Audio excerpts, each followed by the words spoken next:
Oh, nothing like a box full of gas engines. All right, what we're gonna do,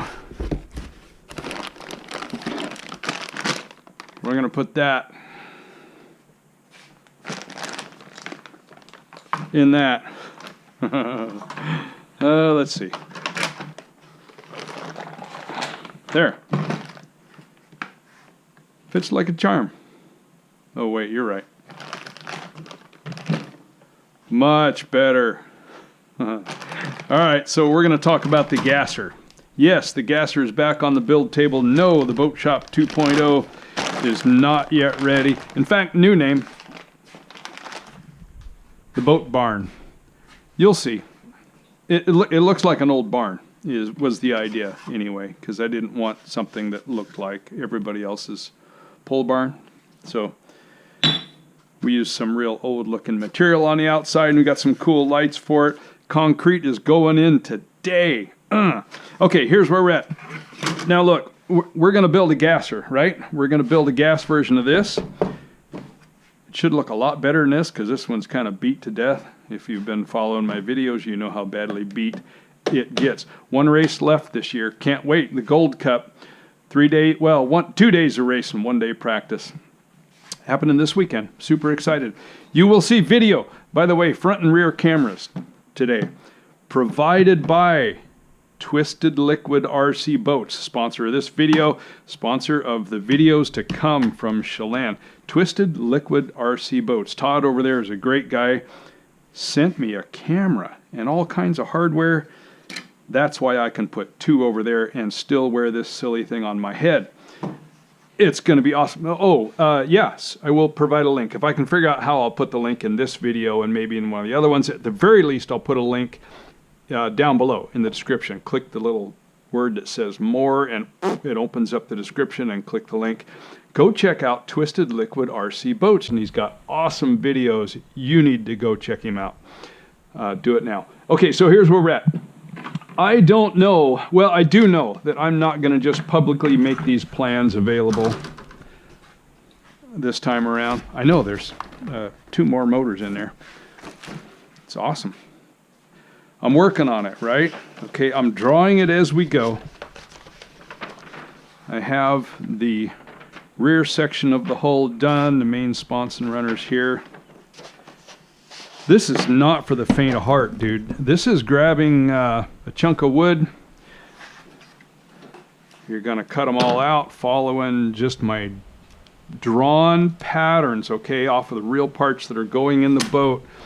But what a nightmare. You got to cut all this stuff until everything lines up perfectly. All the slots for all the various pieces, they're all different height.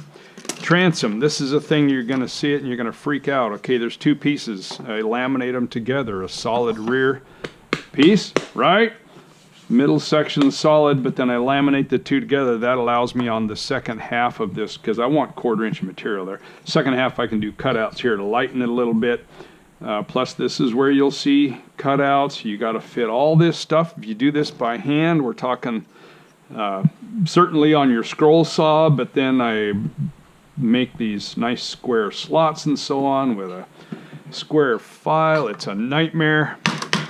Don't do it unless you're really serious, okay? Don't even ask. If you're real serious, I know some of you guys, Merlin, I know you're going to want plans. I'll send them to you. I know you can pull it off. I know a lot of you guys can, but man, buy a kit first, do a kit, learn how to do it before you try to do this. So we're talking countless hours worth of work has gone into just creating something like this, right? So let's talk about it a little bit, because a couple things you're going to need to know if you do indeed want to do it. This is the left side of the engine well. I know it's the left side because this cutout right here is where the servo is going to sit. 1/8 inch light ply. I am making it, gasp, don't tell anybody, all right? I'm making it slightly heavier than I usually build my boats. I thought my last gasser was too thin, started to bust up a little too easily. I didn't think it was too thin. I know it was too thin because it started to break. So anyway, 3/16 by 3/16 square, running this full length here because I want to give it some strength. Nothing on this side because this is the interior of the engine well, and I do still want it to look, let me get that out of it. I do still want it to look sexy and cool, right? So that's why I like just a nice clean look there. We'll do a nice fillet around here. You'll see that as the video progresses. I am using my what I call my bullet center section. That is that the radius on the floor almost matches the radius up above, slightly more so up above. I am still trying to create a little bit of a wing shape, but I do want the lift here instead of up here that I believe you get with a traditional brake. I know radius, you're thinking that won't work. You're wrong. I've proved it in other videos. I think I proved it. Did I show you the spoon effect? Ask me. I'll tell you. It'll work. I did this in a recent build series. Go check out my Eliminator build series. You'll see that we did it there, and it was awesome. And then right away somebody wanted to buy the boat, and I sold it. Maybe you'll want to buy this one. Maybe I'll sell it to you. Okay, anyway, bullet shape. I really want the center section to not be responsive to the air, except as I say, maybe a slight lifting effect behind the sponsons. Okay, I want the boat to raise level. If I get up in the air, I want it to level out on its own and sit back down. I believe it'll work. Okay, but enough of that. So anyway, clean look inside here. That's why I'm not putting a reinforcing strut, stringer, what do I want to call that, on this side as well. I have another way that I'm going to reinforce the floor in the middle.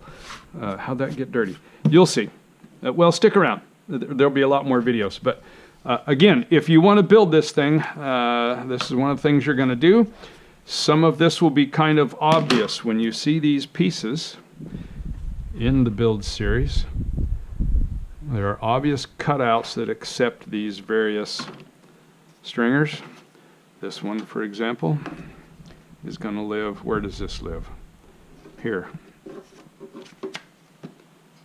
Okay, that's how it winds up looking. See, this is cut in here, and you got to sit down with these things after you laminate these together. There's epoxy sticking out all over the place. Sand it off, file it off, work at it until they fit. They should come down to the floor, right? I don't care if there's gaps here. If you make these slots a lot bigger, it doesn't matter, right? Epoxy is going to fill it, or they're still going to be there, and it's going to be totally harmless. But you're going to spend a lot of time fitting all this crap up. And the end result should be something that's pretty doggone awesome, right? Take your time, be patient, no problem. I'll show you how we glue it all together here pretty soon. I'll tell you what, we'll take a quick pause here and I'll show you right now. This is just the first step. We're going to do a massive gluing event where we put the entire center section together. But here you see the transom glued down and the engine well stringers glued into place, though we haven't pulled that forward section up yet. Okay, so that's where that piece goes. Similar thing here on the exterior. But there's more to that. You know how I know this is left hand? Because it says LH right there. This is the guy that lives out here. Yes? Right. Out in this neighborhood, 2 cutouts. Because that overlaps here and here. Now on the outside here, normally I use 1/8 inch. I never use 1/4 by 1/4, right? Everybody, you buy a kit or something and they give you 1/4 by 1/4 sticks and glue them all over the place. Why? It's a bunch of extra weight. The most I'll ever use is this right here, which is 3/16 by 3/16. Out here I used to use 1/8 because this section is where the non-trip will mount in the back, right? Oh yeah, see these cool cutouts here? Yeah, you got to do all that by hand. It lines up right there. But as you can see, the non-trip extends at a 15-degree angled upwards. So this is 3/16 by 1/8, and I've already sanded a little bit. You're going to take your long sanding block and you're going to lay an angle onto it, right? So that once this is on, you can see it in any of these other pieces.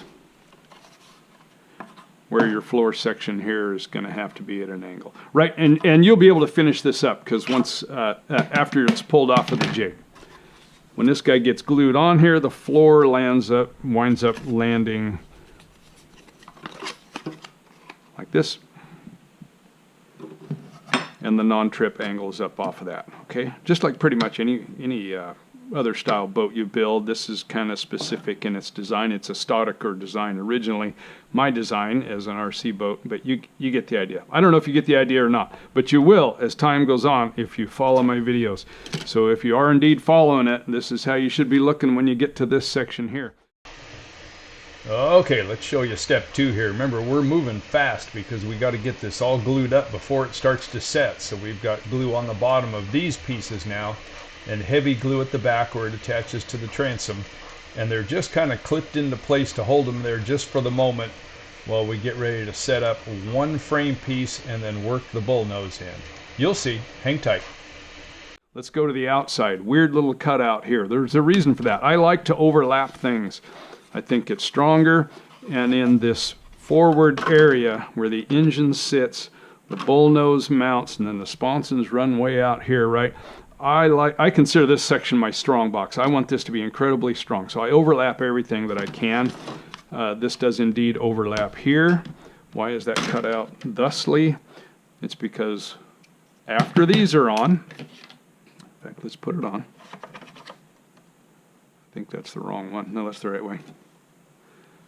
Then you put this upper, you know, similar to what you would do down here for structure. Then we put the upper on, and this is just 1/8 up here, but it is going to overlap. It's supposed to, right? And then it comes all the way back and lands in this little slot here in the transom. Okay? So that's why you see an odd cutout when you get the pieces. No, it's not cut out here. And you could, right? You can cut this out and say, well, there we go. I'm making it lighter weight. But nope, I keep my sponsons sealed off from the rest of the hull. There'll be a very small opening between the sponson and this rear captured area of the hull here. But I'll show you how we're going to do that later on. We'll deal with that later. Don't worry about it right now. This side is cut out a little bit because it is the left, and I do indeed lighten the left a little bit out here. I don't need all this 1/8" material. Sponson transom mounts right here, so you get the idea. Single 1/8" sponson transom on the left. 1/4" sponson transom on the right. And solid on the right all the way through. Obviously, because this is where my turn fin mounts and all the pressure in the hull takes place right here. You can see I made a couple of design changes. Like I said, I'm doing it as I go. All right, I need to talk to you about the bull nose. Oh, this is hateful. When you come up with a better way to do it, let me know. I know a lot of guys stick a piece of carbon tubing, and that's their bull nose. And carbon's hard to glue to. It's just smooth, preformed tubing. They'll drill a big hole here for the bull nose, right, and just run it through, and then you try to find a way to attach the decks to it and so on. And how many times do you see them crack out around here where that carbon tube kind of lets go pretty easily from the rest of the structure? Remember, we're doing a strong box here. I got 1/4", 2 pieces laminated together here, or you could just use 1/4 to make this piece. It'll say so on the plans. So I got my 1/4" structure here. But this ain't much, right? By the way, because this is going to cut out to clear the motor. All you really have for strength side to side, this 1/4" area right here, and a whole lot of fillets and so on we're going to put on there. No, I want my killer structure to be my bull nose. Okay? Between the bull nose to the turn fin, I want that just stout as can be. So I do it with wood. I laminate a bunch of 1/8" ply together. This is light ply, by the way. Can you see that on here, or did I move too quickly? 3 layers. Okay, a stronger ply will have 5 layers in it. This is a light ply, so it's a little bit lighter weight. Yeah, right. It's not quite as strong as a 5-layer ply, but I find this is a perfect compromise. So I do use it here.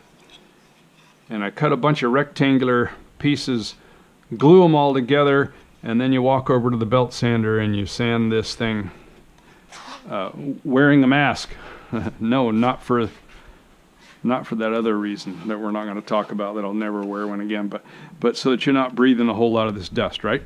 And you'd be shocked, boy, this will shape really quickly, really easily. You can really create whatever shape you want for the bull nose. I have deliberately shaped mine thusly. It's patterned on here for you. Shape the bull nose first and then trace and match it here so you get the proper shape here. Okay? That's going to blow around in the wind. Hold on. Yeah, I got the doors open and breeze flowing through. It's nice. It's like 75 degrees.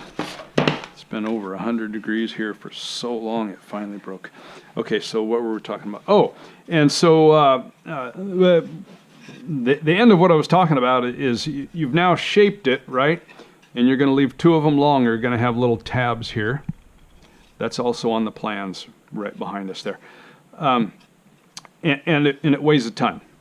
And that's super duper hateful. So what I do is I have a real small import milling machine. I use a ball end mill and gauge my depth here and then go in and cut this booger out. So that's why you see these big cutouts here, and it drops it down to really nice light piece, but still crazy strong. And when epoxied, it attaches incredibly well here. You want to see it? Like yay. Right? Same deal here. I do an overlap. And this you're going to do with like a little 1/8" burr on your Dremel. Doesn't matter, like I said. Remember, if these get hogged out a little bit too much, you just use a bunch of thickened epoxy, put it in there. I'll show you. And it'll attach really, really wonderfully. So that overlaps. The same will be true up here. 3/16 by 1/8 up here. Do I have a piece? I kind of do. I actually cut these slots at 1/4. They're not going to be 1/4, but again, it doesn't matter. Okay, so that's going to lay in there over time. You will see. Plenty of material to attach the deck to, like I said. Why should I use 1/4? Don't need it. That booger's going to be strong. Small hole. Why? Small screw. Yeah, I like a little insurance, right? When this guy's attached, this will go on there. I don't want this cracking out. I hate that. Since I've been doing it this way, never ever cracks out. If you break the bull nose off of one of my boats, you will throw the boat away. I've blown the sponsons clean off of my boats, and this has been absolutely fine, and put new sponson pieces on it, and you're back in business. Okay, so that's the way that gets done. A lot of cutouts here. It's really hateful. It's no fun to do. Like I said, don't do it. And if you're not bold, okay, this is the left side, which I believe is this side. That's why that's done, right? Don't forget, we're overlapping here into the material. Glue that bugger in place. The deck will just come down just happy as a clam. See how this is slotted here? It'll overlap and lay on there perfectly, right? Very little sanding. None of this trying to just lay it up against a piece of carbon and then putting a bunch of fill in and hoping it holds and your deck pops off. Nope, everything overlaps. Okay, so that's why that's like that. Okay, so here you see that we've glued and set the number 2 cross frame piece into place. That's just kind of to hold everything together while we then separate the front sections, and you can see here that we've slipped the bull nose into place and glued the heck out of that thing, and we've got our clamps in place there. Crazy, no fun to do all this, but right now I have all of the pieces fitted up beautifully. All of the slots, all of the little cutouts for the various stringers and so on all line up perfectly. No more excuse. I'm ready to assemble the rear section. Okay, so here you can see that I've put the other frame pieces into place, and then you grab every weight and brick and clamp you can find laying around your shop, and you clamp all that stuff up. Now you see those black spring clamps up at the front. I put those on only after everything else is clamped into place, so I know that rear section is really, really square. And now you're going to want to measure from your jig up to the sponson tips. And you can see my jig isn't long enough there. That's why I've laid the one wide flat rule on the jig, and then I measure from the sponson tip down to that, and each side should be exactly the same. And if you've been living right and you've cut all this carefully and you've pre-checked it and pre-fit all this together, you'll find that it matches up.